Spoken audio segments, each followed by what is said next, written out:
Good morning, everybody. Welcome to today's 1 Million by 1 Million Strategy Roundtable for Entrepreneurs. 1 Million by 1 Million is the only global virtual accelerator incubator in the world, and we do both acceleration and incubation work. And our mission is to help 1 million entrepreneurs reach $1 million and beyond in annual revenue, build $1 trillion of global GDP, and 10 million jobs. This is our 207th roundtable. So you can imagine this has been going on for a long time, and there are many people in the room probably who have been here many times before. Certainly we have Ajit, who's going to be presenting first, who's both been here many, many times and is also a member of our premium program. The event is being recorded. You will have the recording available both on our YouTube channel as well as on the blog. If you are live tweeting the session, please use hashtag 1M1M. Our Twitter handles are at 1M by 1M and at Sramana. You're welcome to follow either. Our YouTube channel is 1M1M Roundtables. There are recordings of all of these roundtables on YouTube. And there are lots of other things. There are some really fun cartoons, entrepreneur cartoons. You know, of course, it's not for mass consumption, but for entrepreneurs, they're funny. And then we have a lot of videos that are FAQ videos about the 1M1M program.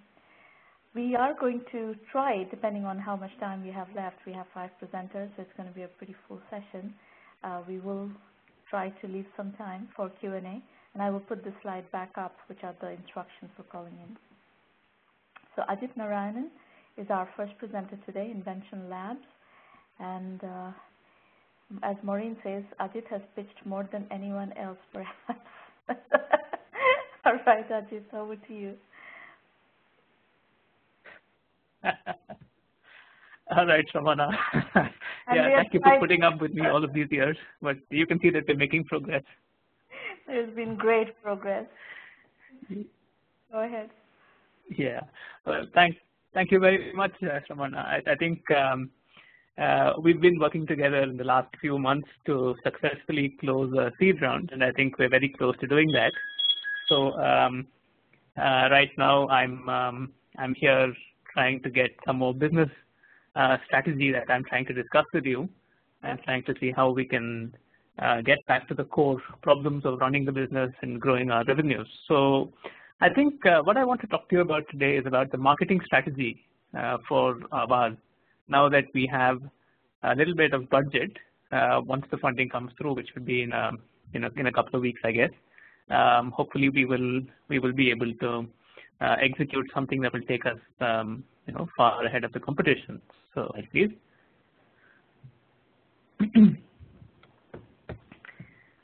So, just to give a word of back to those in the room who may not have heard me pitch before. We launched our app, of course, in September 2012, more than a year back, app for children with autism, and we've seen steady increase in sales. Every month we get better and better sales. We are pulling in a fair amount of money right now, so the company is doing well on an absolute basis. But the amount of market penetration we have is still dismal. I think 5% is probably an overestimate. It's probably closer to 2 or 3% of the sales that our competitor does. So we still have a long way to go before we have significant market share. And the tragedy is that everybody that we've shown the product to says that we're the better product, but we really have to invest time, effort, and energy into marketing the product, especially now that funding is on its way, and we're nearly there with respect to having the financial bandwidth to be able to invest in marketing. So I'm going to tell you a little bit about what specific challenges we're facing, and what we've tried to do with the learnings from the curriculum, and where with some problems. And I want your help to really put together a kind of a dashboard or a plan or a canvas or something like that, which I can use to figure out my marketing. So that's really the background of today's speaking.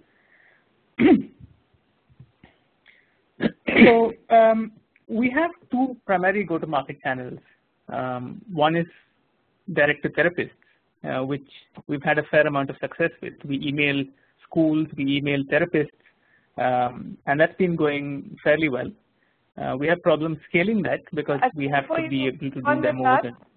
Ajit, can you quickly summarize, because not everybody, especially this is a public roundtable, so people are not familiar with you. So if you could just quickly summarize what you do, what Avaz is, before you jump into the strategy. Sure. So my product is called Avaz. It's an app on the App Store, on the Android and the iPad App Store. It's meant for and to learn, to communicate, and to learn language. So using the app, over a period of time, it's possible to actually get a child with autism literate and communicating. The app is available for about $100, but fairly low price compared to the competition. And we've been trying for the last year and a half with Sramana's guidance to build a very compelling marketing pitch around the app. So that's the background so far. Sramana, if you could go to the previous slide, please. I'll just summarize what the problems are that we're facing. I think we're out of sync. Slide 10 is what I want. So I think the primary problem that we're facing in slide 10 is so we have been working on guerrilla PR, which is the primary lesson really that we've taken back from the curriculum. With a low budget, how can we get the word out? And there are influencers, therapists and mommy bloggers and other experts in autism and all that, and many people who review apps for this market. And we've gone out to them and we've done a pretty thorough job of getting the most influential guys to review our app. And that's worked well for us. I mean, that's helped us get to where we are today. But, when we go back to them and we try to have this continuous stream of PR coming from them, then I'm getting a story. We've already written about you. You've got a few new features, but, now what? Yeah. The second problem is that, we are doing this direct to school sales. So we are emailing, we're calling, we're doing Skype demos with therapists in school districts, and that's been working well for us as well. I mean, we typically get at least 1 or 2 bulk purchases from schools in the US every month. But again, I think for us to scale that, we really need to put more resources, into lead generation, into calling, into doing demos and all that. And I want to discuss with you how good of a strategy it is to invest money behind that.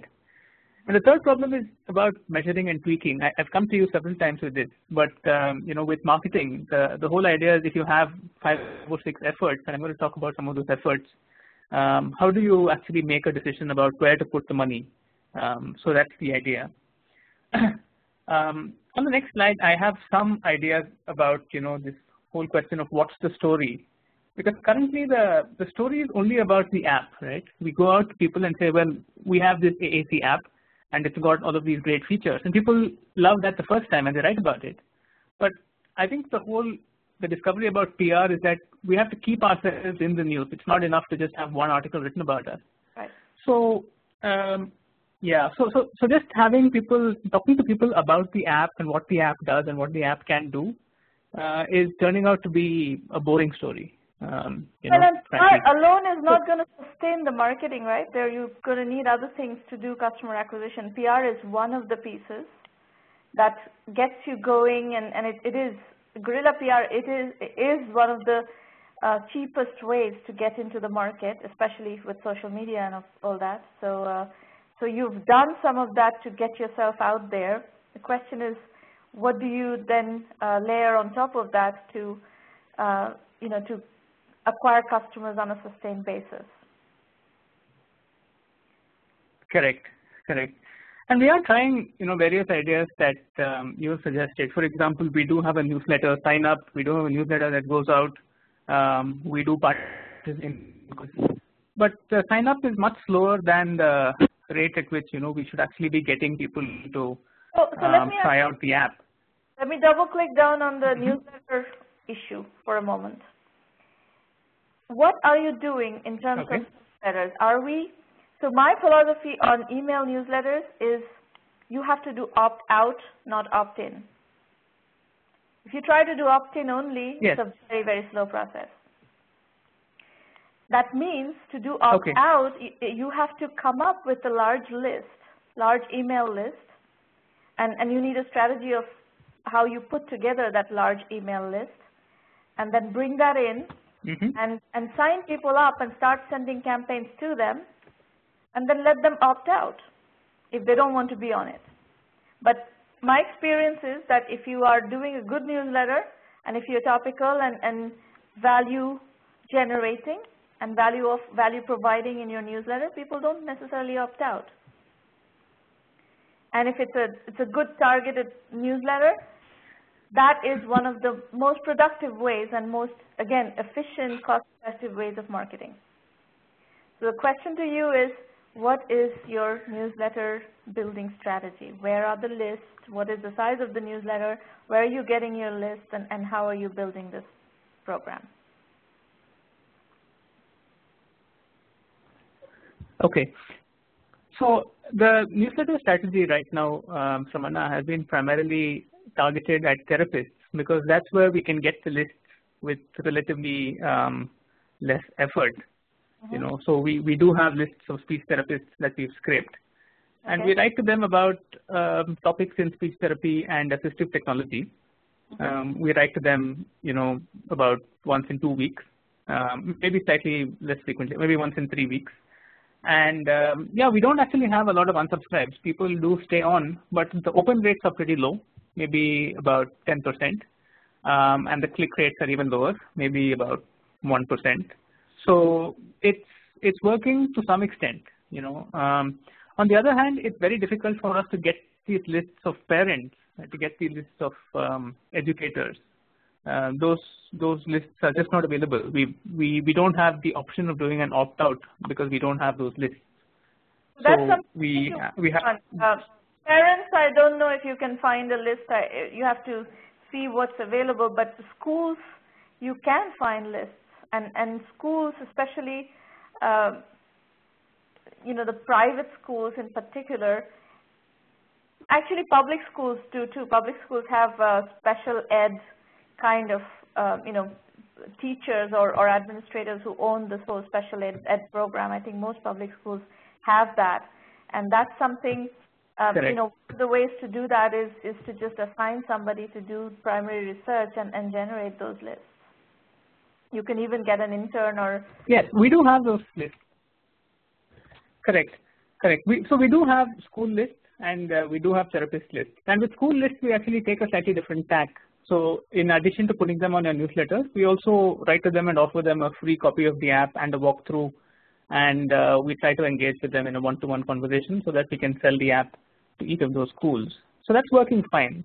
But I think the consensus, you know, that we're coming to over and over again, Sramana, is that we need to have a strategy for parents as well. And that's really why I'm making an emphasis on PR. I do agree with you about the newsletter. I think you know, that has to be the second leg of the strategy. But we can't reach parents except in the indirect way. So I'm trying to find out if I can come up with a marketing strategy that will help me kind of connect with parents, and that's where you know, a lot of this is coming from. There are a couple of options on the. So there is that whole mommy blogger or parenting blogger category, right? Yeah. That is not necessarily focused on autism or not necessarily what you know, therapists are reading, but it's something that is out there to a much broader audience of parents. You should look into that. Yeah, that's correct. And then the other thing is, now we have some budget here, this is not a bad time to start looking into Google PPC. Right. So yeah, I agree. But you know, talking about, for example, these mommy blogs. Yeah, go ahead. No, I was saying, talking about these mommy bloggers and all that, we had a great deal of success with that, in the second half of last year. So now we're going back to them and trying to see how we can engage with them even more. So it's the same thing with our social media as well. We have a lot of followers. We have, upwards of 1,000 followers on Twitter and, a couple of thousand on Facebook, and it's an active community. But what do we really communicate to them is the question. So that's why I've been trying to formulate campaigns, 2 or 3 different campaigns that we can use to connect with the audience. And I wanted to very quickly get your feedback about a couple of these campaigns. And so that's the idea. I think the way that I've split the campaigns, what we write about, it could be the newsletter, but it could also be what we can connect to bloggers and reviewers about. One of 3 things. One is the product focus. So, perhaps twice a year, we come out with really innovative features and really powerful differentiators, which are worth writing about. So that's one prong of it. The second prong is we're trying to build this campaign called Making Voices Heard. So the idea is that, kind of a microsite, like a Tumblr or something like that, where people can actually post videos and pictures and, anecdotes about people who use apps like ours and communicate. So very emotional, very touchy-feely, just highlighting successful cases of children with autism communicating. The third is a slightly more elaborate campaign. The idea is that, a speech therapist, this is what we've heard from parents, a speech therapist spends about an hour a week with a child. But at that 1 hour that they spend is the teachings that they accomplish in that 1 hour are reinforced in the classroom and at home. And very many educators and parents don't actually know how to do that. So we wanted to do a kind of a crowdsourced wiki or a crowdsourced repository of information about how a parent can help in the speech therapy of their child. So kind of the other 23 hours into 7 really. What can you do to assist and try to get therapists curating this, try to get scientific evidence, try to get anecdotes and interesting ideas and all of that. So these are the 3 campaigns we were thinking about. I think it's great. You have to somehow or the other engage the community and make interesting, to some extent engage the users in generating the content like you're suggesting. The Making Voices Heard and the 23/7 are both user-generated content to some extent. If you can engage the community with user-generated content that serves multiple purposes. I wouldn't do it on Tumblr, by the way. I would do it on your own website, because you want the SEO impact of it and you want things to come to your website so that people can naturally, as they're exploring that content, they can naturally come to your site and start buying the product. That's one of the things that is kind of like a best practice as far as doing blogs and user-generated content. Do it on the site, on your site, so that people can cross over to the product. The other thing that Maureen is telling the public chat is that when her son was younger, she belonged to a Yahoo group that was full of great info, and she thinks it still exists. So you can talk to Maureen and find out what that group is. And I believe there are groups like that out there that you probably are already doing things there, but these groups tend to be very, very sticky. The social media group. Right. Yeah, I think the question is about, so what do we do on these groups, right? Because many of these groups are very hostile if you go in there with a marketing message saying, this product has these new features and stuff like that. So these other 2 campaigns would really help us generate content for all the vertical. If you have this Making Voices Heard campaign, you could promote that, cross-promote that in the groups. If you have a therapist wiki coming together, you could cross-promote that and invite people to contribute around that, around particular topics.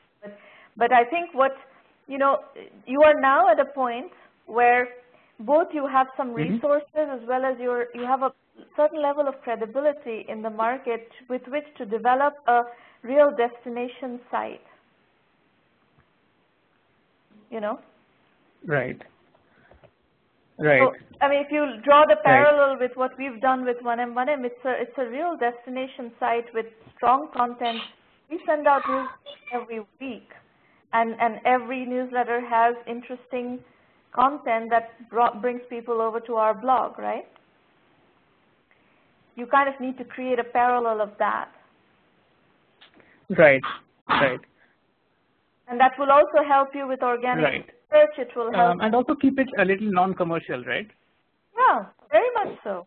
Very much so. I That's mean, to engage people around. You kind of play for example, role. Right. Like, for example, when we're doing the Making Voices Heard campaign, we don't want to only focus on Awaz. You know, even if somebody has some other story to tell which doesn't have to do with, that's perfectly welcome, right? Yeah. The focus is on autism, not on Awaz. Okay. Yes, absolutely. Okay.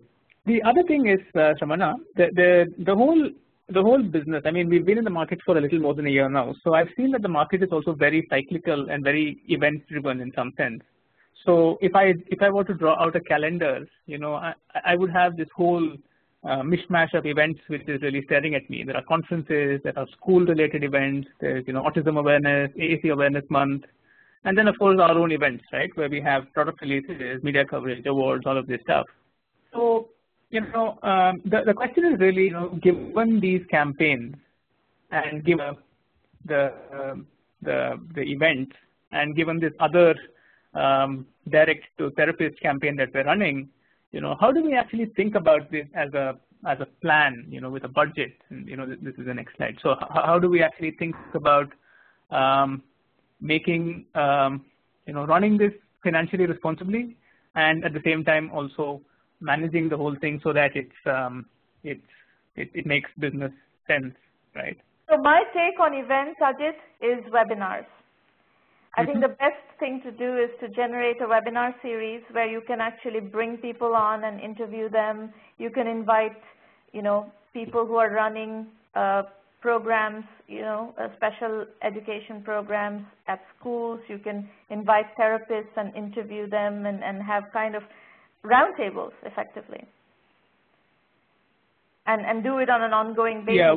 Maybe once a month or once every 2 weeks, so that you develop engagement with the community. Again, it's the same style as thought leadership. You can attend a few conferences, and you can, and again, and the philosophy that I follow is that only go to conferences where you can speak. If you don't speak at a conference, it's a wastage of time. Just going and walking the floors of a conference, in my opinion, is a complete waste of time. So if you do these are about exhibitions actually. So these are participating in booths, you know, setting up a booth somewhere and engaging with the audience at the conference that way. Yeah, it's also very expensive. So I don't think you can afford to do too many of those. Yeah, but a lot of this is also driven by competition, Sramana. I mean, if all of our competitors are present somewhere, then you know, it doesn't look as though we're serious players unless we're present in those places as well. Okay. Yeah, but I take your point. I mean, maybe it's a question of figuring out. It's a question of figuring out which, basically prioritizing rather than attending each one. So I take that point. So I think the question that I'm going to put back to you, Ajit, is that how many of your competitors have been able to create this kind of a thought leadership portal? I think maybe one, but not in the way that I'm thinking about it. There's just one of them that's done that. Putting the investment and the resources into creating that portal online, at the end of the day, is going to give you much bigger leverage. Okay.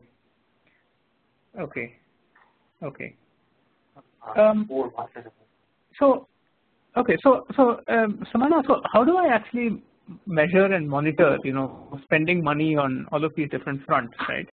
Because I would need to have, you know, these two campaigns are not simple campaigns. I need to have somebody full-time to really run those campaigns as coordinators. And then there's this whole bunch of other work that's to be done, right? It's all on the next slide. You know, for example, there's stuff related to to engaging with the community, media related to establishing partnerships for PR and doing advertising and media and analytics. Just the whole thing. What do you suggest with respect to building an organization that can do this, and also making sure that we're doing it in a responsible way? So I would kind of split everything up into the tasks that need to be performed, and figure out how you can staff those tasks. Some with internal people, some with outsourced people, interns, and so on and so forth, and roll up a budget and see where what you can do within your budget. Some of these things you're going to have to run experiments and see how, like Google PPC is very easy to measure. Try with a small budget, $100, $150, and see what keywords are actually yielding, and then you can. That's very, very easy to manage, and it's actually it's something that you can manage internally, or you can even outsource it to some people. There are tons of Google PPC managers out there. You can easily outsource that to somebody, to manage that campaign.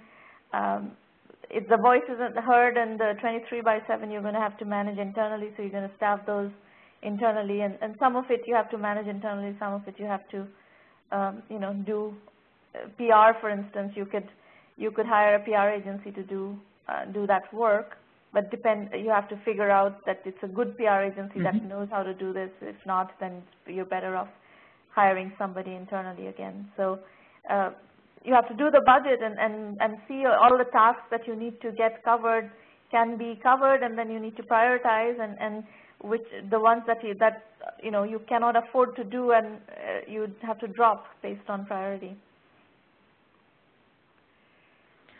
Right. But I think the challenge is really, for example, what I've faced in marketing is when you take a campaign and you start running it, you have to have some way of measuring what the outcome is and being able to course correct. And perhaps we can discuss this at another roundtable, but I would really like to take your help to figure out, what metrics I should be measuring to make sure that these campaigns are really successful and not just, shots in the dark. Yes, but some of it, like creating a thought leadership position is a long-term investment in building an industry-leading position that is not going to be measurable in short order. You're going to have to measure how many people are coming to your sessions, how many people are coming to reading, opening. You have to look at open rates, you have to look at engagement rates, hits on blog posts, and so on and so forth. You can measure to some extent, but this takes time. This is not something that's going to start yielding overnight.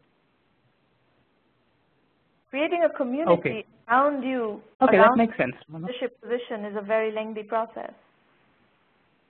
But that's how you rise above the noise. Okay. All right. Yeah, that makes sense. Thank you, Sramana. You're welcome. And one of the things I thought about when you were giving me the updates on the financing is you should talk to Sridhar if he wants to participate in the round, by the way. He's really focused. I'll reach out to him as well.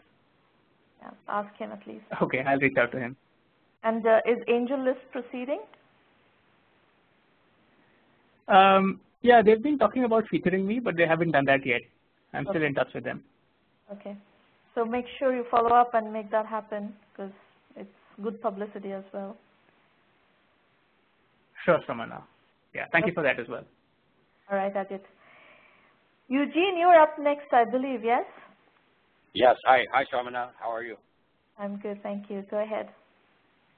Okay. Well, as you see, the company that I represent is World Biotechnology.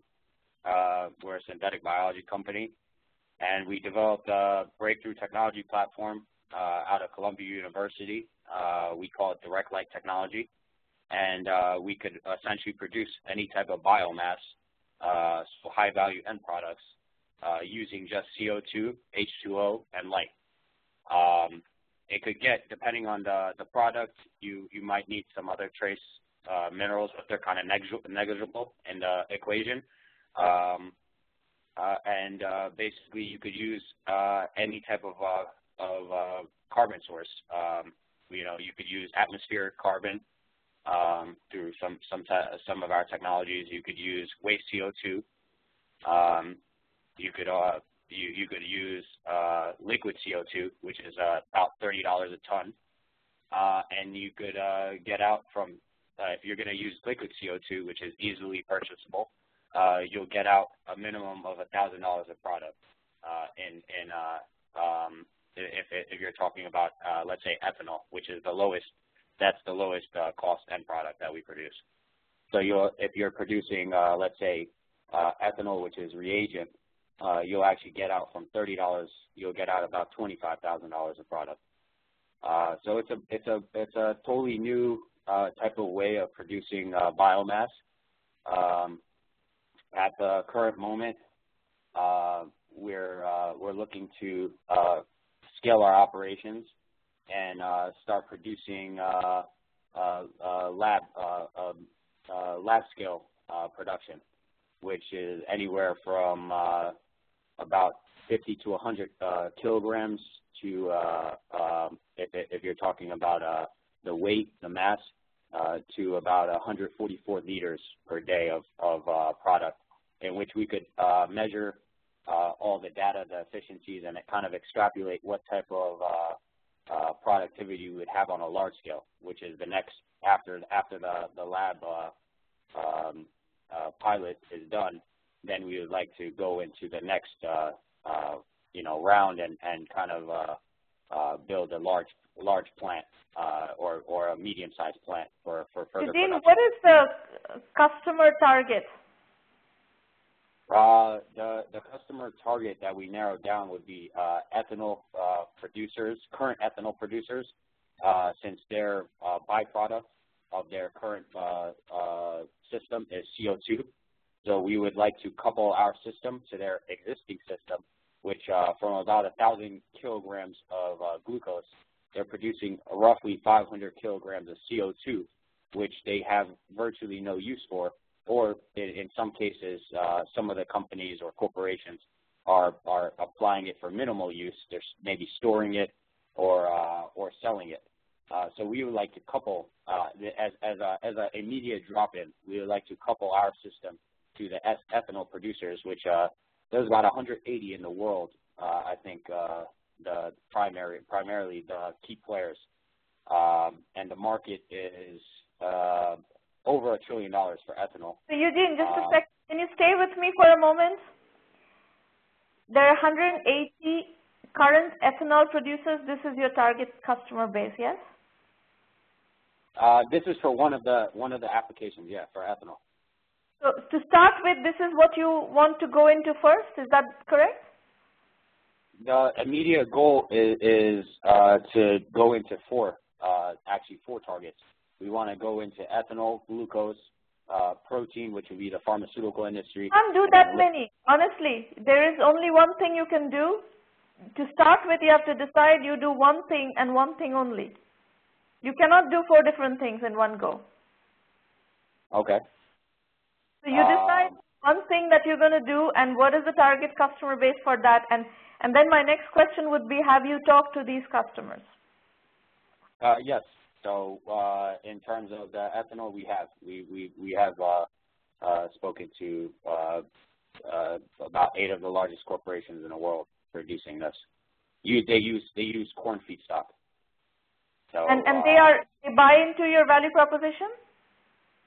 Oh, absolutely. Yeah, they're very interested in our technology. They're interested in forming strategic partnerships. However, we don't believe that we're ready yet because we have our technology, but we haven't got to the level where we're producing at a demo plant scale. And that's what we want to do. We want to produce at a demo lab scale so that we could use that as leverage for our partnership opportunities. If we go down. My suggestion to you would be to engage in discussions with your potential customers and see if you can get them to actually write you checks either as investment or as advance to get your first round of financing going, because there is a real problem in the clean tech business right now where funding is drying up. So Yeah. It's a lot easier for investors to make money in the IT and IT-enabled services area. Clean tech is, there are very few investors that are continuing to invest in clean tech. Which I'm aware about, but that's why this technology is not necessarily, you don't have to categorize it as a clean tech.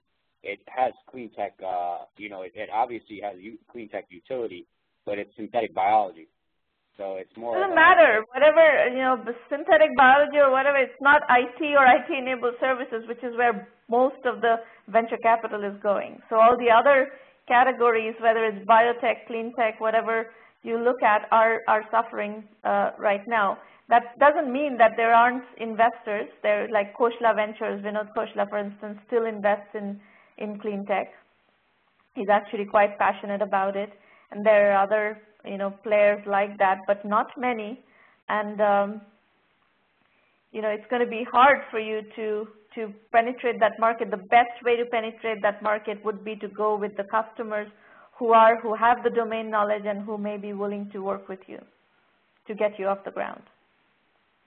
Well, the only issue is that we would have to set up the deal in such a way that they don't really have access to the technology, because the technology is what is essentially our business. So I want to, it's they're going to be, see, if you have a customer or an investor, they don't have access to technology. They have access to, if it's an investor, they're an investor in your company. There's no question of tech. The company owns the technology. They don't. But you're never gonna necessarily. It's gonna be difficult convincing a company such as BASF to invest in your technology unless they thoroughly examine the technology, see the technology, and then they can essentially. Yeah. So then they. Correct. You should have your IP protection in place, through your provisional patent filing and so forth, so that they cannot steal your technology. Yeah, of course we have that, but that doesn't mean anything, because we have an advisor who's one of the world's top synthetic biologists, Virginia Cornish, and she produced a technology a couple of years back. She went through 7 months of conversations with one of the largest companies in Germany, and they took her technology, and she was protected through patents, through Columbia University. I cannot advise you on that. To do anything, you're going to have to play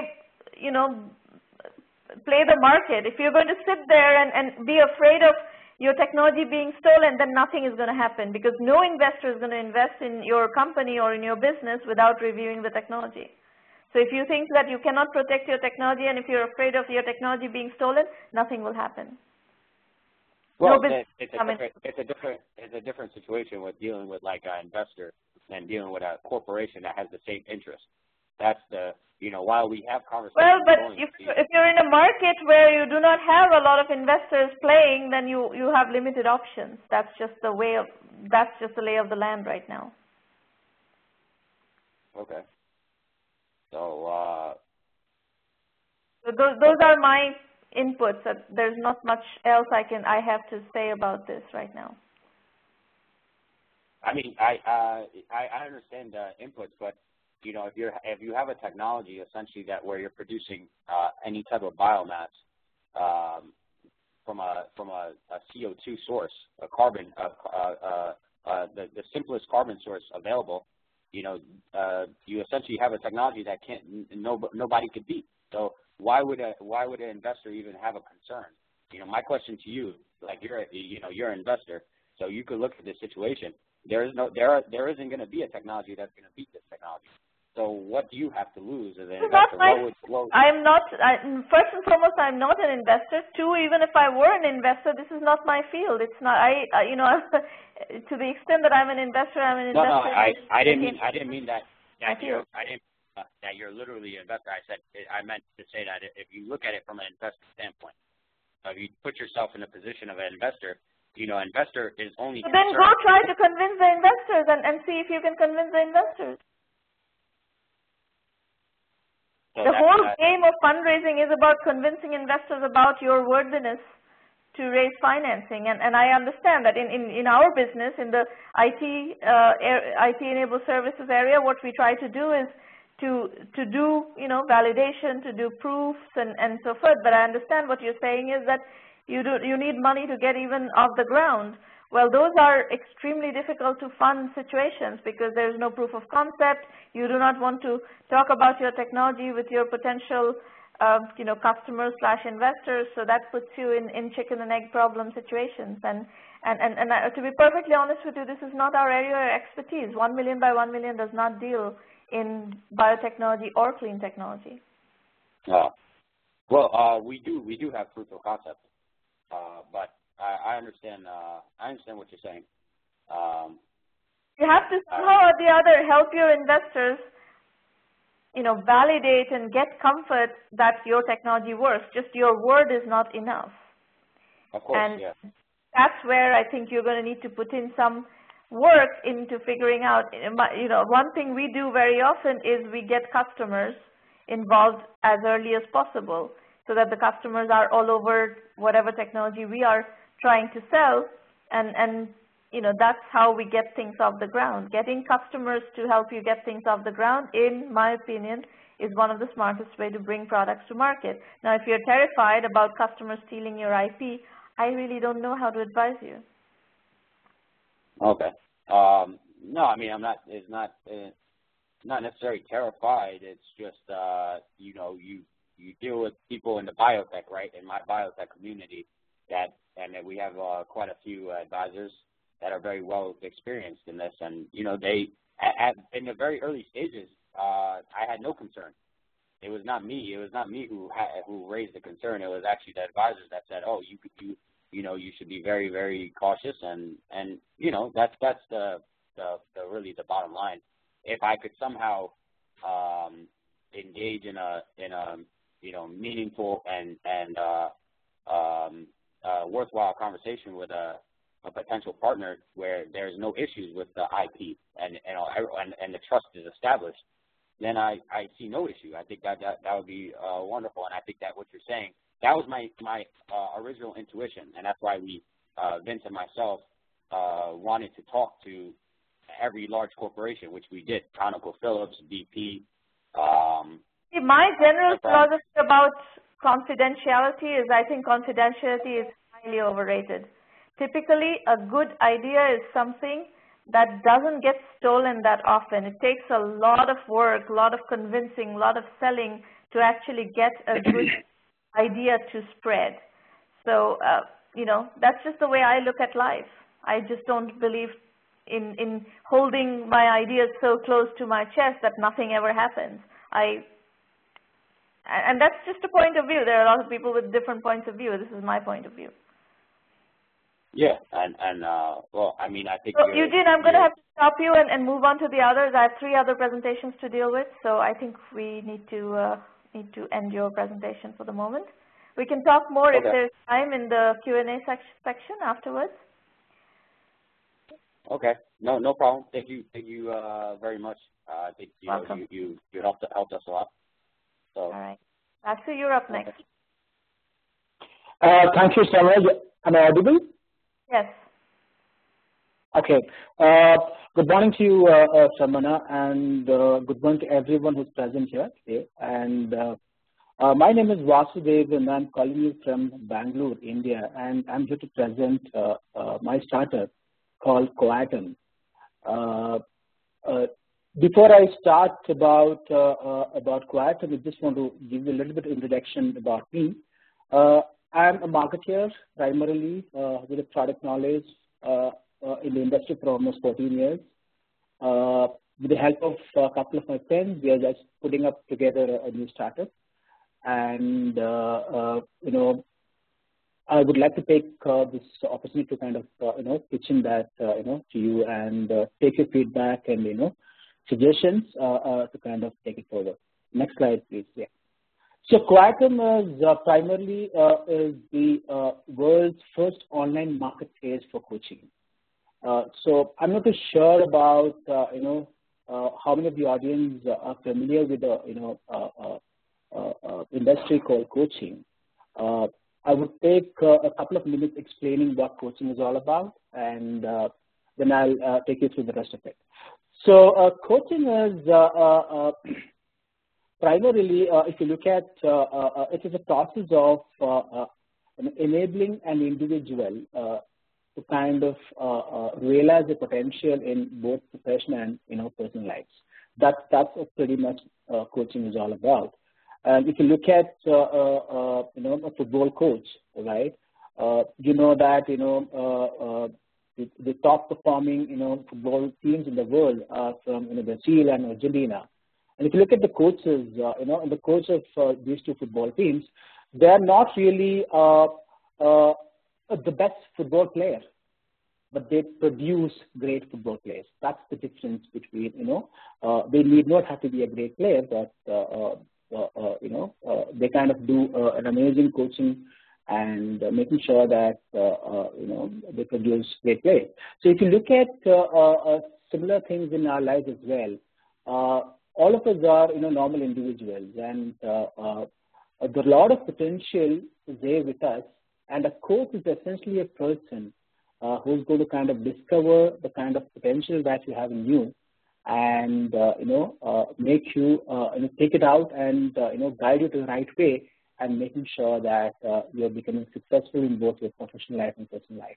So that's pretty much about coaching and how it is relevant in today's context.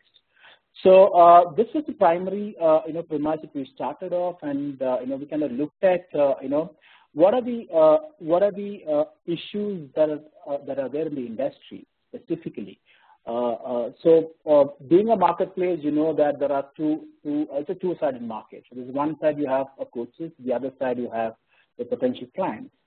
So typically in the marketplace problems, right? It's very easy to kind of basically we want to try and understand the issues that they face today, and we did quite a lot of research on that. We looked at an ICF survey happened in 2012. ICF is the International Coach Federation, which is the guiding body of coaching industry today. And we also look at. What's this, Pasu? Sorry?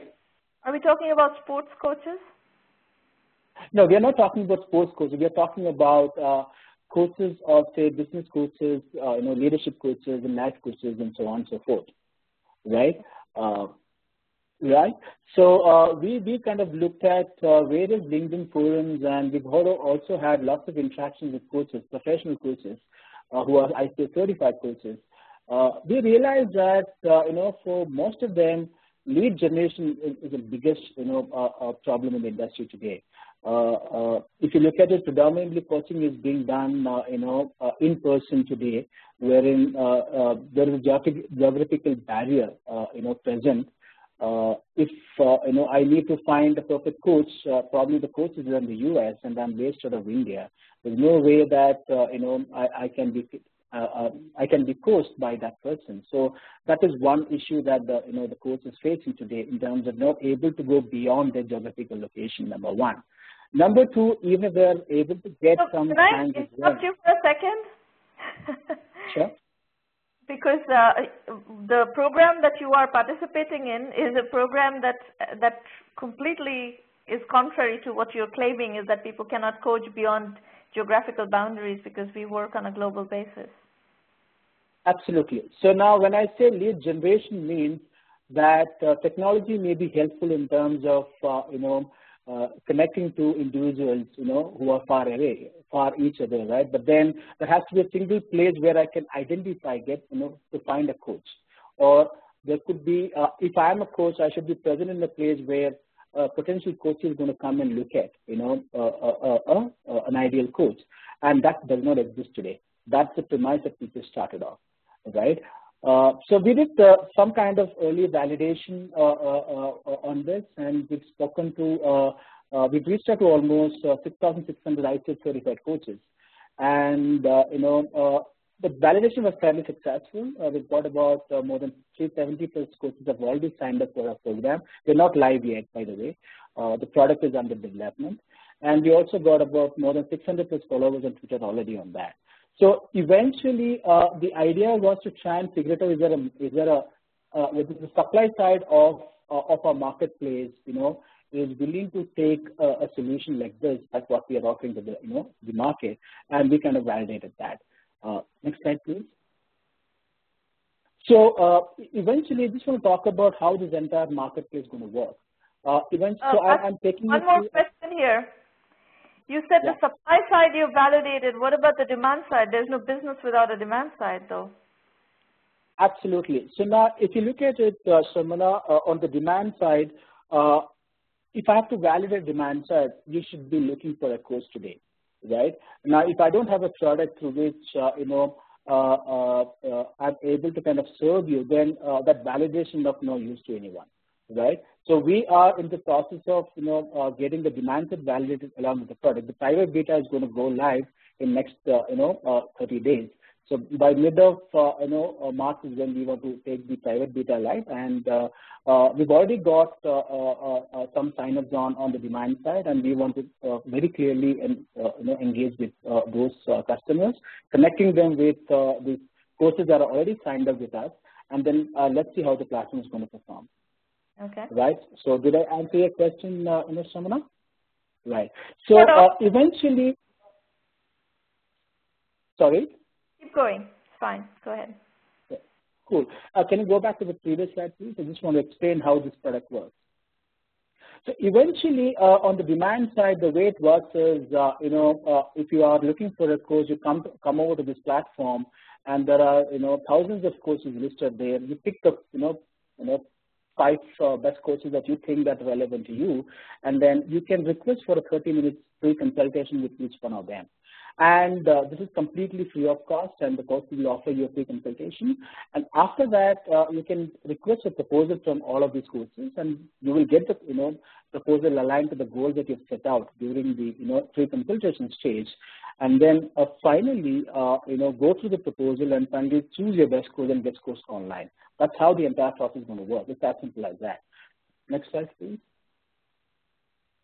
Let me just take you through the product features. I wouldn't call it as a product feature. I would rather call it as what product has to offer on the demand side. What we're promising is that we're going to bring in all the courses in one single place, which means anytime if you need a course in life, be it for your professional need or for your personal need, this is the place to come in, and we are going to build the largest online destination for that. Next slide, please. The other problem that, today on the client side is that discoverability is the one issue which we kind of, solve with, building a marketplace. Number 2, the second problem is the selection part.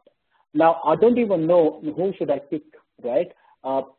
There's lots of ambiguity out there in terms of which course is the most relevant course for me, because, recent ICS survey says that almost 95% of the, survey respondents said that, personality matching is the biggest criteria for them to kind of choose a course. So how do we figure that out? So eventually what we have done is we have built an algorithmic pattern scoring mechanism through which, we are going to showcase the most relevant courses for the personality of this person, right? Now, this scoring system is, done based on almost 25 profile attributes of the coach.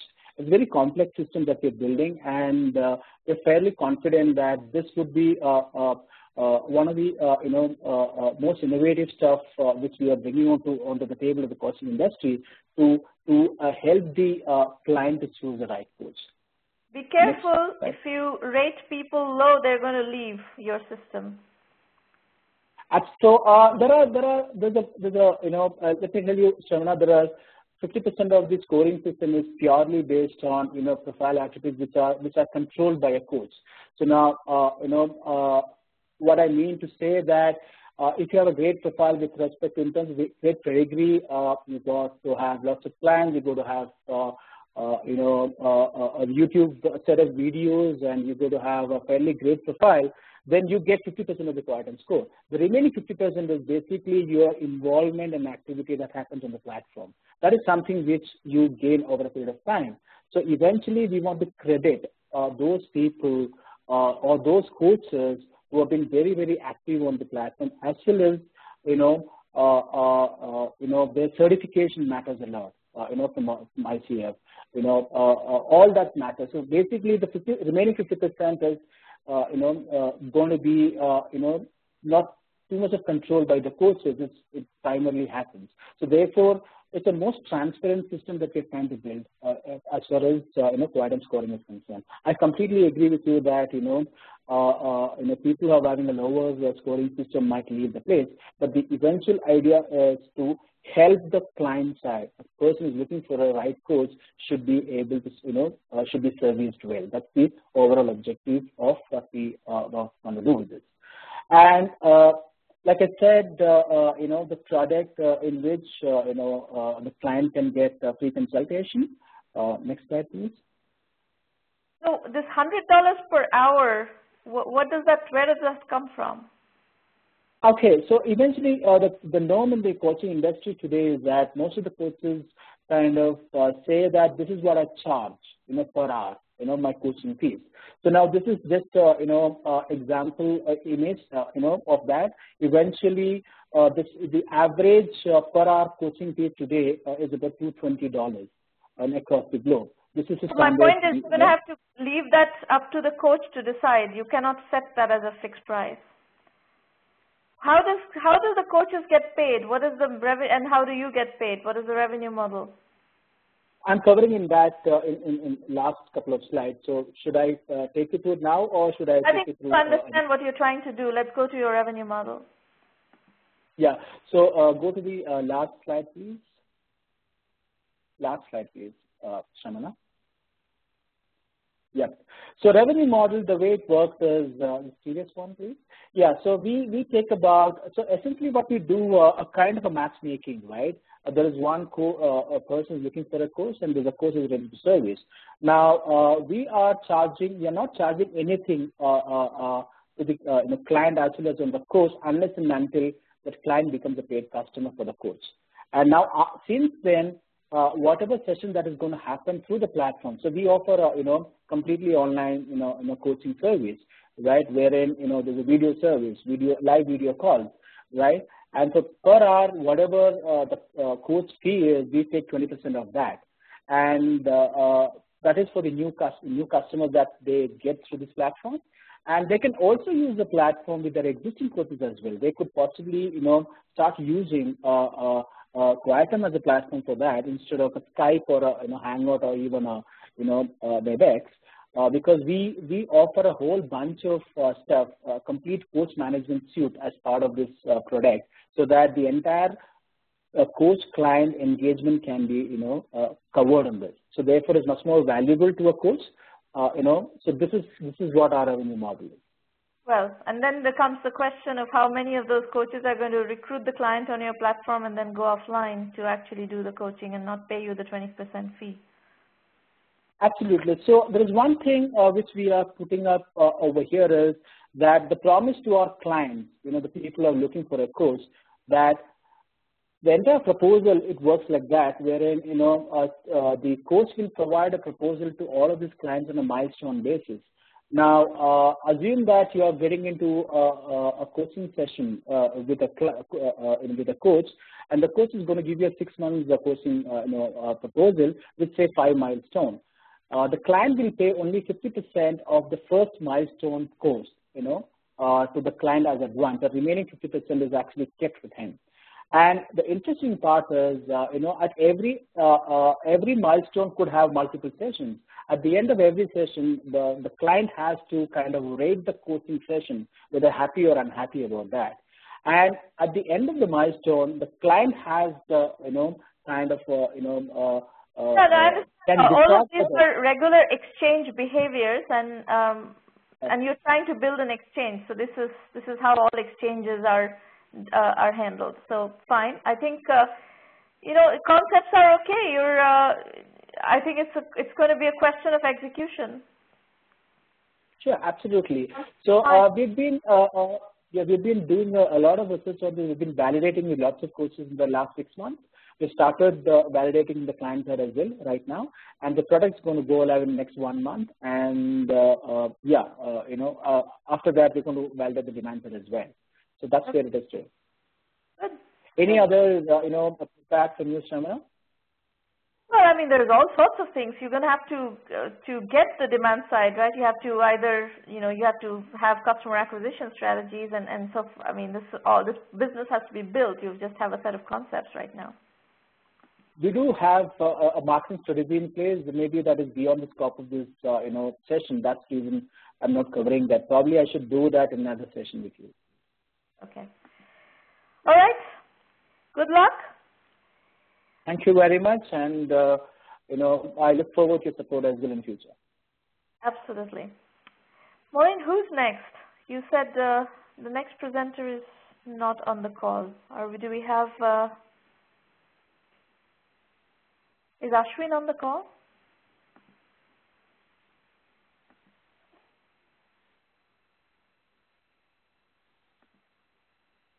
Maureen, you need to tell me who's pitching next.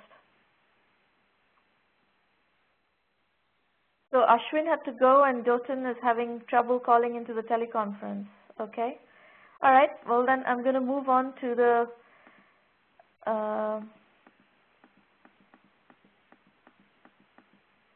I'm going to explain to you folks next how we work with entrepreneurs in 1M1M, and then we'll go to the open Q&A. I know there were questions that were being sent to me by private chat, and I told you to hold those questions till the Q&A section, and we will open up for Q&A after this segment. So go ahead and try to get your questions worked out in your heads. You can use public chat to ask questions. You can also dial in. I will put up the dial-in instructions later.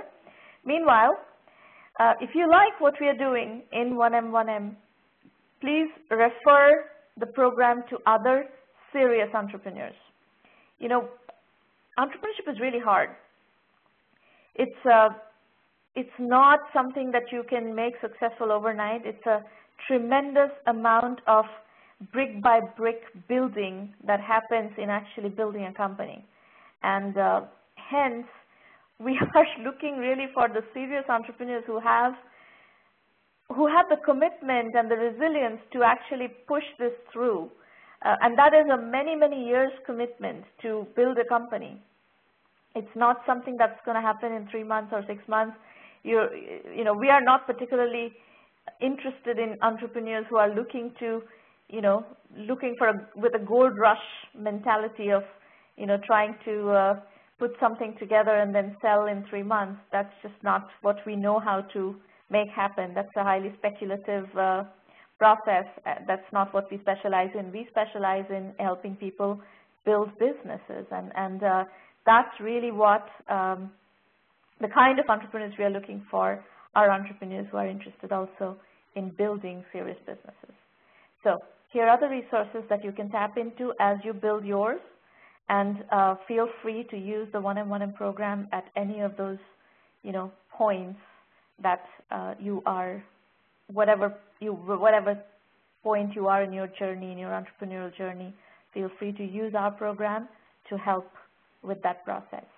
Everything we have, you will find at 1mby1m.com. And again, our mission is to help 1 million entrepreneurs reach $1 million in revenue and beyond, build $1 trillion in global GDP and 10 million jobs. In terms of resources, we have a blog that is a very powerful blog with tremendous amount of quality content. Those of you who listened to the discussion with Ajit, where I was referring to how we use our thought leadership position in the industry, and we talk about entrepreneurship, and we really have created a great portal with excellent entrepreneurship content. So that content is freely available to everyone around the world, all entrepreneurs, aspiring entrepreneurs around the world. We've also published the Entrepreneur Journey series, and we continue to publish those. There are 8 volumes of Entrepreneur Journeys published so far, and these are, the first 4 volumes are available in both physical book format and digital format on Amazon and Kindle, and the other 4 are available on Kindle format only. So we've now switched to Kindle only, digital books only, so please feel free to take any of these and learn whichever topic that you are trying to deal with. So bootstrapping and positioning, by the way, are cornerstone philosophies of the 1M1M program. This is what the site looks like. The featured videos are video FAQs about our program. They answer a lot of the commonly asked questions. These roundtables happen every week. This is, as I said, it's our 207th roundtable. So we are, here every week to do, review your strategies, dialogue with you on your strategies, to figure out how to put one foot before the other on any dimension that you want to discuss. We're happy to discuss that with you. If you go to the free public roundtable page, you will find the entire calendar and the registration links and everything.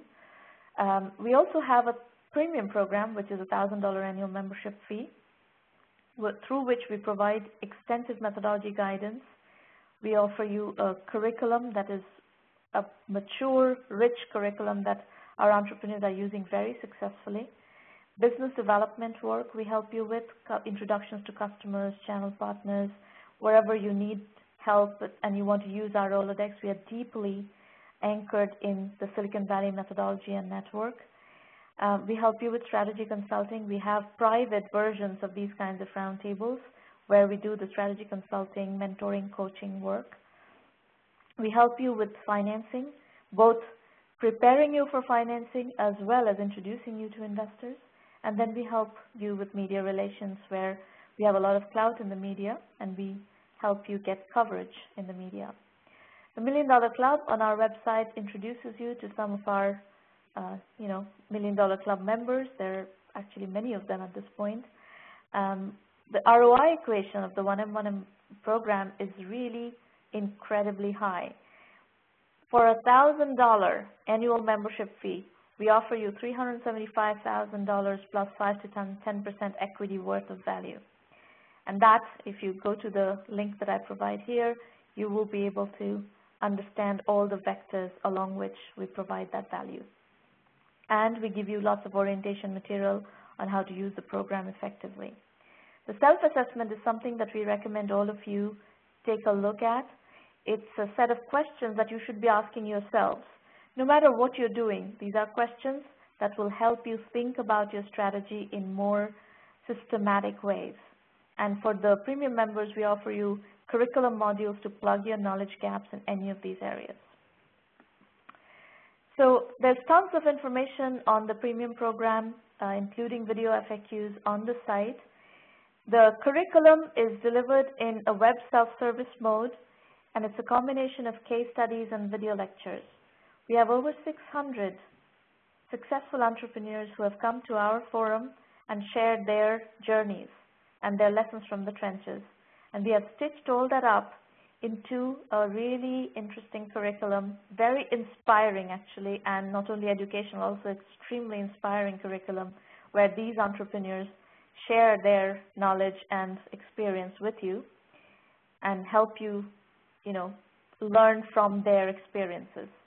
So in the core curriculum, we teach 7 modules: bootstrapping, positioning, market sizing, customer validation, financing, customer acquisition, and team building. And the electives, we teach about 7 industry trend-related topics: Web 3.0 and e-commerce, cloud computing and business solutions, outsourcing and consulting, mobile and social apps, healthcare, IT, online education, gaming.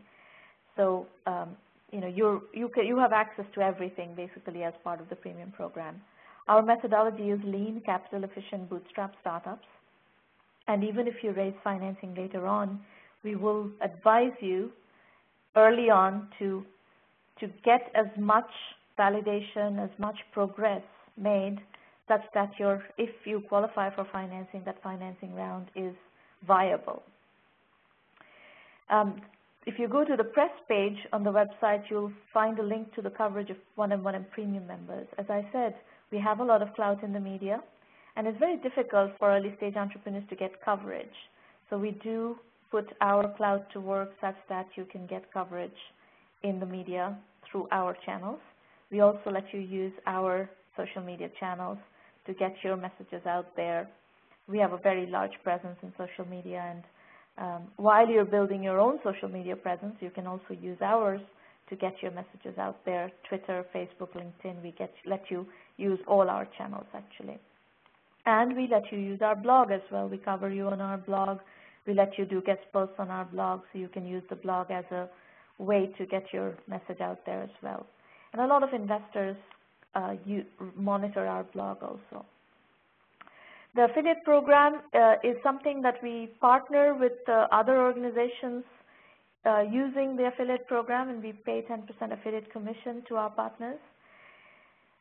We have free roundtables coming up pretty much every week. So in March we have every week, every Thursday we have roundtables, except the 13th we have a closed session with one of our partners, which is Oracle, and Oracle is running a program with us right now, and it's the finals of the Oracle 1M1M challenge that's happening on March 13th and 14th, so we will not have a public roundtable. But other than that, we have roundtables every week. Later in March, I am going to be working out of India for a few weeks. So March 27th, for instance, at roundtable, I will be in India. Not that it matters because everything is online. Speaking of India, we do have another book called Vision India 2020, which is a great ideation book. If you're still looking for an idea to zone in on, this is a book that has $45 billion ideas, and you should feel free to take any of them and morph them, steal them, build on them, whatever you want to do is fine. We have an incubator in a box program, which allows anyone, anywhere in the world to set up their own incubator or expand the functionality of their incubators. These could be companies, angels, VCs, governments, academic institutions, entrepreneurship development organizations, anybody. We work with a lot of companies at this point. As I said, we have a program running with Oracle. We have programs with Nokia and SAP and so on and so forth. It's a program that we are using to partner very closely with a lot of different organizations. These are some of the later books that I talked about earlier. You are welcome to check those out. And we are now ready for Q&A. So you can use either the public chat, or you can also call in. If you call in, let us know in public chat that you are calling in so that I know to call for you, and we can have some open discussion now. Whatever topic you want to discuss is fine. So Natalie Poole is asking, what industries do you assist? Would this be the right forum for local business projects?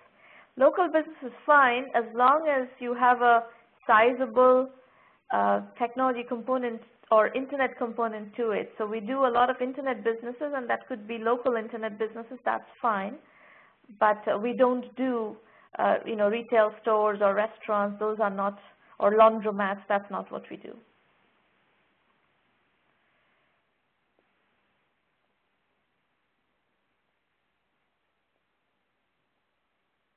Anybody else? Any other questions, comments? While you're putting your questions in the chat or dialing in to ask your questions or discuss anything, let me also introduce you to Irina Patterson. Irina is going to be the person on the 1M1M team who will talk to you in case you want to discuss with somebody on our team about joining the 1M1M program. So Irina, if you could put your phone number, email ID, and Skype ID on the public chat, that would be awesome, so people can contact you as needed. Is anybody interested in calling in to chat about anything? So while you're doing that, let me also point you to one piece of analysis that we have just published on Monday. Maureen, could you please put the WhatsApp acquisition analysis that I published on Monday into the public chat? It's called WhatsApp at Facebook and the implication for the industry.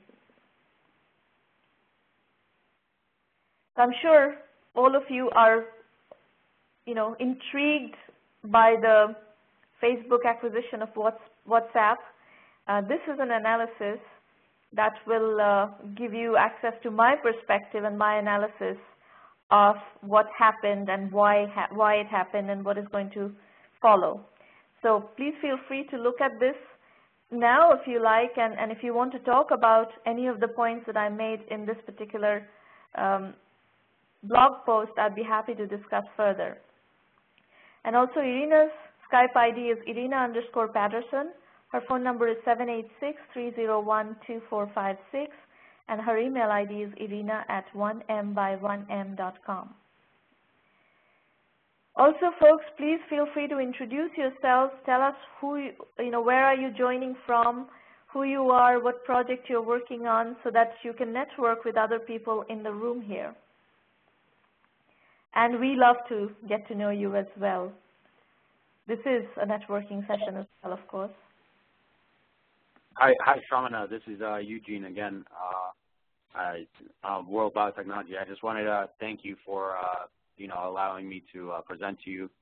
And I'm going to have to go because I have actually a meeting in a few minutes. I think that. Thank you for coming. Oh, you're welcome. You gave me great advice, and I hope to speak to you again in the future. All right. Great. Okay. Take care, Sramana. Bye-bye. Bye-bye.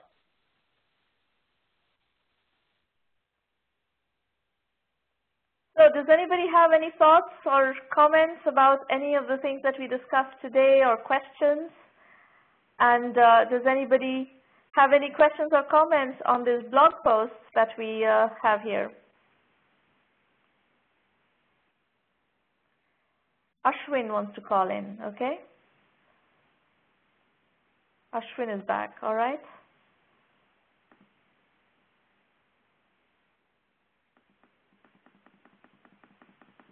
So I imagine Ashwin will want to present with his slides if he's able to dial in.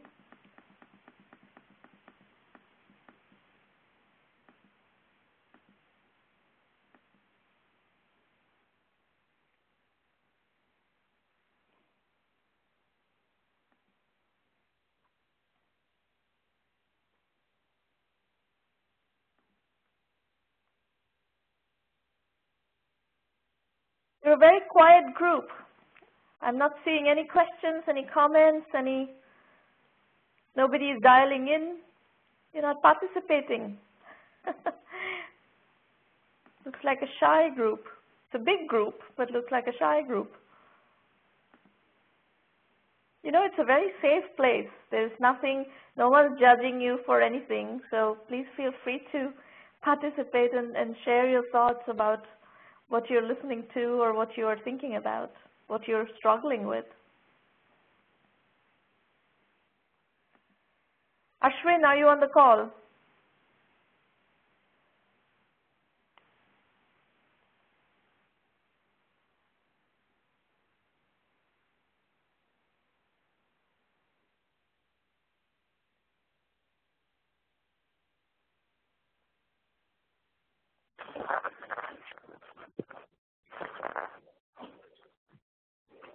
Ashwin? Hello? Yes, go ahead. Yes, thank you, Sramana, for accommodating me. Tell us, what are you working on? Yes, so I'd like to begin with a small story. It was a story where there was this guy in an MNC, so he did not log out of his personal info on the HR intranet. Somebody changed his bank details while he was away for lunch. At the end of the month, he was wondering where did his salary go.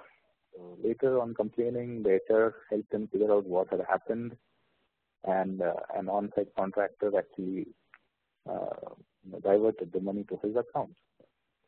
So here what we're talking of is, essentially a story which you would want your employees to know, but is it not too cryptic or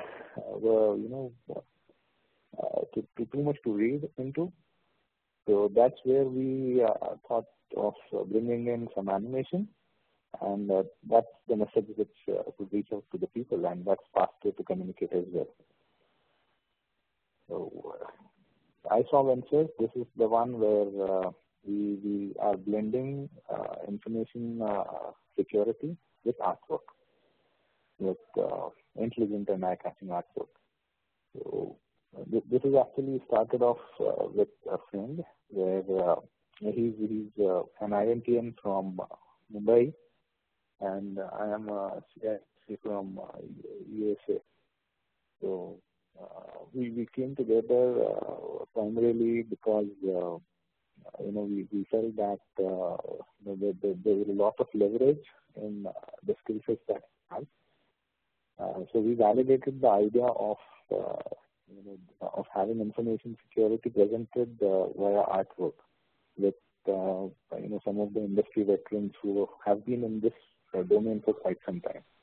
So we met a couple of large IT companies, someone from the stock exchange and someone from a bank. Hello. So that's a little bit about the validation of the idea. If I can go back to a couple of slides, this is the market or Hello, people whom we would address. Just a second, Ashwin. If there's somebody else in the call, can you please not interrupt the discussion? Please put yourself on mute. I don't see anybody on the call, so Maureen, I'm not sure who is talking in the background. All right, go ahead, Ashwin. Sorry about that. Yeah. This is the market that we are addressing. Number one is the digitized consumer. Second is where risk needs to be managed, and third is stress. So first is anything that we do or everything that we do, even this phone call, it's a transaction, and right from and each transaction in this world would now either be a chargeable or a non-chargeable. So we are attracting all kinds of risks when we say something is chargeable because it involves money. So right from web to mobile banking, everywhere there's a digitized consumer, and we will be attracting those risks. Similarly, for banks, there are three bank categories which we are targeting. One is the nationalized bank who have, and I'm talking in the Indian context, just to make it a little more clear. The nationalized banks who have a problem of reaching to the last mile where the information security which they plan to increase and make the people aware does not reach the last mile. So that's a problem. The private banks where a lot of M&A happens, there is a problem in synchronizing the security practices of the larger bank and the target bank. And third is the regional banks, where typically they are hungry for this kind of knowledge and awareness for their employees, but they actually don't get met because people don't reach out to them. And third is colleges and educational institutions, where there's a lot of information stress. So IEEE actually 25 years back they published something on this, where they say that there would be a new type of stress, that's stress of information overflow, and we are trying to use animation to make it a little more lively and interesting. Ashwin, my first feedback to you is that go where there is actual financial challenge, like the use case that you presented of somebody leaving their computer screens on, where some contractor went ahead and changed their bank account information. That means that use case means that there are people who are getting paid, right? There are people who are salaried employees and so forth, where there's financial transactions involved, and banks are environments where there's a lot of secure transactions going on and so forth, whereas educational institutions, I'm not sure is where you should be going, frankly. Okay. It doesn't have those dynamics. I see. It's not a high security environment. You want to go to get adoption, you want to go to high security environments, and banking is a very good sector for that. Yes. And I wouldn't waste educational institutions. Yeah, so this is my co-founder, Sramana, and on the right-hand side, there is me. Hello? Yes. Yeah, so these are just a couple of I think we understand what you're trying to do. Now, Have you been able to get any? Have you been able to sell anything? This is a service, right? It's you're basically creating content that focuses on information security, but it's effectively a service. So have you sold any of these services? We have just received our first order 2 days back. That's from a BPO company. They want to purchase our artwork for having it as screensavers and posters. So that's the first and only sale which we have till date. So yeah. So I think your work is cut out for you, and it's very straightforward. You need to go and sell your concept to people who make these decisions, the buying decisions at banks. Yes. We are participating on a couple of forums. One is the CIO forum, and the second is ISACA, that is the International Body for Information Security Audit. So actually, our screensavers also were presented at a 200 plus delegation where it was attended by information security professionals and auditors. So that's and the bottom line is you have to sell. You have to sell your services. Yes. So that allowed us to sell our first, to make us our first sale. So, the investment of attending the conference paid off. Good. Very good. All right. Good luck. Yes. Do we have, Ashwin, we have only a few minutes left, so I'm going to need to, were you trying to ask a question quickly? Yes, very quickly. So like you said, we should not target the educational domain. We would be going out to the HR managers to have, animated content also as a part of their induction processes. So that's one of the areas which we are targeting. It has nothing to do with information security. That's a very different business. So if you make your business into animation services for education, for training, that's a very different business with a very different competitive landscape and a very different strategy of go-to-market. But is this what we are doing? Because posters and, screensavers, I personally don't feel it's scalable. Then get rid of this business, this whole screensaver type of, personally, I'm not convinced that this is a great business. So, whereas educational animation for educational and training purposes is a business. There is a business there. People do that business. It's a highly competitive business, but there is a business. That you will have a much higher chance of success in the other business. This one, I'm not sure about. Yeah, we are getting into that as a next step. So we actually are developing a few animated videos, which we'll definitely share with you very soon. Okay, great. I believe we have one other presenter from Nigeria who's dialed in. Dotun, are you dialed in? So, Sramana, allow me to disconnect the call. Thank you. Thank you very much for attending, Ashwin. Good luck with your process of building the business. Yes, thank you. All right. Looks like Dotun has dropped off again. That brings us to 9:28 a.m., which leaves us. Are you there, Dotun? Yeah, Dotun is here. Okay, tell us what you're doing. Okay, good evening. My name is Dotun. I'm calling from Nigeria. I represent a startup company here called URegister. We actually solved a problem that had to do with registrations and forms in Africa. It is still well known here for people to use paper forms for registrations, and there's a lot of issues with that. So I and some of my friends, we came up together to build an application that actually solves the issues with making use of the paper forms, and also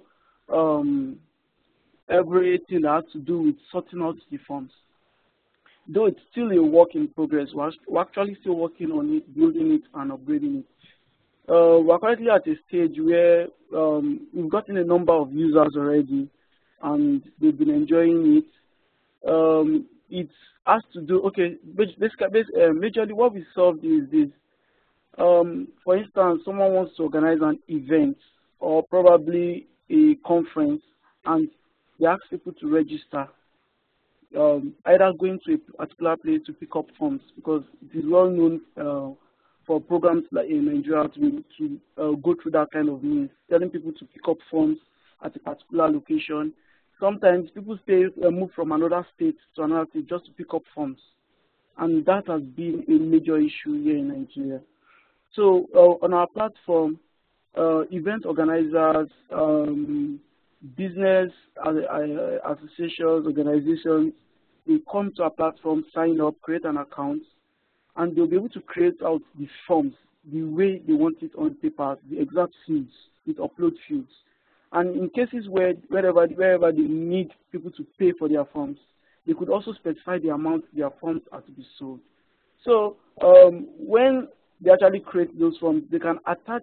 We embedded an online form builder in such a way that if immediately you finish creating the form, you could attach the form to your website, and people can fill the form anywhere they are on your site. The details will be stored in your account under your register. Also, we created another method for people who don't have a website. You'll be able to copy out the link to the form, which is very, very easy. It is an optimized URL that anybody can actually remember when they cite it anyway. So instead of telling people to pick up a form at another state, you just put out the link on whatever your advertisement bill is, posters, anyway. People anywhere they are can actually fill your form and also pay for your forms using our online payment system. We also embedded an online messaging system to it that you can actually use to message everybody that fills your form, or email. You could also receive SMS notifications for each form submission or email notification for each submission. And currently, we're in a stage where we're actually building a sorting algorithm, whereby you'll be able to sort out your forms, sort it out in different categories, whatever you want to do with it. For probably you want to separate everybody that fall under this category. Probably I want to export everyone that whose name starts with A, or I want to message every mail submitted detail here, or I want to export. I just want to do something based on a particular criteria. We're actually implementing that. It might not be much of an issue over there in US or in Europe, but here in Africa, it's still much of an issue. And we are currently working on that because... Can I interrupt for a second and try to understand what you're doing? So you want to create, basically for various different kinds of organizations, you want to create web forms. That's your position. Yeah, we're creating web forms, but it's in a different way. People who have websites can create their own web forms through HTML. Why is that? Why do you have to do the web forms for them? Okay, people have to go through the stress of calling a programmer to build both the front end and the back end for your forms, for your form system on your platform. But in our own case, you don't need to do that. Anybody can actually do that without any programming experience. You can just go there, create the field exactly the way they are supposed to be, and you download the code. It automatically generates the code for you, and the form appears on your site. In a twinkle of an eye, you are done. In less than 2 minutes, the person is done creating the form, instead of calling the programmer, paying the programmer to do all that. And also, how many clients you have right now for whom you're creating web forms? Okay, we don't actually create the web form. We actually created the platform that actually creates web form. For you to create web, this is not what you're doing is, in my opinion, not a financeable business. This is a very minuscule little service that that I don't think this is a financeable business. Okay, let me explain it better. Something similar to Google Forms, but we went further on that. Google Forms, like we know Google Forms does not accept uploads. Yeah, but in our case, we accepted uploads. Google Forms cannot be embedded like an HTML form for it to be attached to a site. It's we built it to suit the African system, just like WUFO in US. WUFO does not accept this region. WUFO actually built.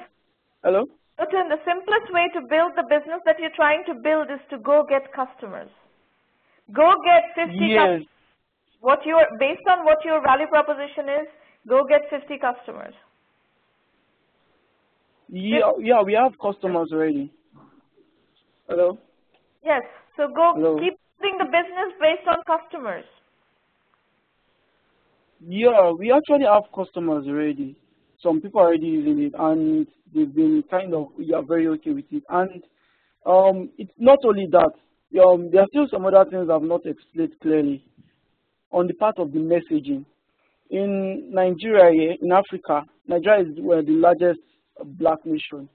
And in Nigeria, we see you make use of bulk SMS sites where people have to go type a long list of numbers, going through the stress of typing numbers. With my platform, people don't need to do that. Once people register for your forms under our platform, once you create your account and you can manage your forms, you can manage the submitted details yourself. You can monitor the progress of submission under your own account. It's something that we made it to we converted exactly the same way papers are being used here. We just kind of created the same methods online. It's not really an HTML form builder in sorts like the likes of WUFO and the others. I see a lot of problems with your business. Part of it is you're not very good at explaining what you do, and you need to learn how to explain it better. And you need to learn how to build a business. So my suggestion to you is, I know you had a lot of difficulty, you were dropping in and out of the call and so forth, so the recording of this session will be published later. So go listen to the recording and listen to the section where I explain how 1M works with entrepreneurs. And if you decide to work with 1M and join the program, and I will be happy to teach you how to build a business. Okay. Yeah. We work with entrepreneurs all over the world, so there's no problem being in Africa or anything. We'll teach you what you need to learn how to build a business. All right. Okay. All right. We're going to have to wrap up definitely because it's already 7 minutes past 9:30, which is our cutoff time normally. So thank you everybody for coming, and we look forward to seeing you next week at 8 a.m. Pacific time right here. Thank you very much. Bye-bye, everybody. All right. Bye.